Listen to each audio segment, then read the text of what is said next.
you may know the background of roses associated with Mary. Saint Teresa, when she died, the novenas that you say to Saint Teresa, she acknowledges with a rose. Many stories abound. People relate this even today. As people pray the novenas, they receive roses. I did a novena. Well, I did several novenas to Saint Teresa, and I have received roses. I have a devotion to Mary, so it touches me emotionally. When I play the Ave Maria, I always offer it up to Mary in her honor. Mary is Jesus' mother, and so we honor our mothers, we honor Jesus' mother. So this came to me from Jed Revere. When Miss Jean died, he took the roses off of her casket and he sent them to this man who lived at the time in New Iberia, Mr. Richard Guidry. And Mr. Guidry came to this through a nun that lived in New Iberia. She was very old, and she took the rose petals and dried them. And then by hand, she rolled them into beads and connected them with a cord and made rosaries. And so Richard just went after her and just said, "Sister, you're going to pass away one day, and this knowledge is going to go away with you." He said, "You've got to tell someone how you do this." And she refused. For years, Richard conveyed this to me because I've talked to him. And he said for years and years, he went to her and asked her this. And so she said, I do this in prayer. She said, this is something that has come to me. And she said, I do these rosaries as a devotion. And so she said, it's a process that has prayer with it. And she said, you have to do it this way. And she said, no one's willing to do it. He said, I will. Because he was connected very strongly to the church. And he did the St. Joseph altars. He's very involved in the church. So I think she was like in her 90s.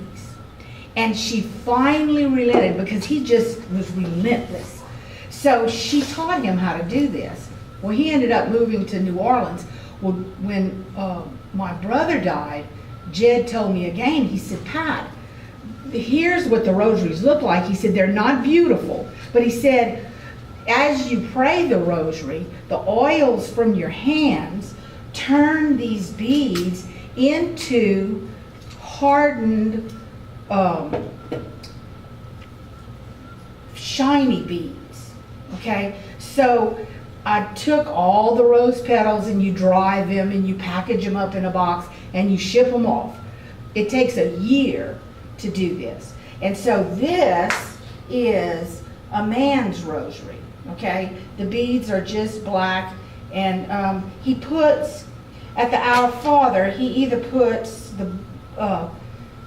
it's the birthstone of the person that has passed away. So, and you will notice, now this rosary is 3 years old. And if you smell them, it still smells the roses. Still can smell the rose. So this rosary is the lady's rose that he makes. So I sent all the roses from my brother's casket and all the roses from my mother last year. I just got hers back today. But he does this as a process with prayer. Now, when my brother died, everybody said, oh, no, you don't have to send that off to him. There's a lady down south that does it also. And I said, oh, okay, well, that's good. So I packaged up some of my roses and I sent them off. Well, this is what I got back. Now, this is a bracelet, okay? And you can see what she does is she just chops up the dried rose petals and puts them in this little ball. Well, the rose petals are disintegrating now, and they're falling through, so it's not the same at all. So I was glad. I just tried a few with this lady.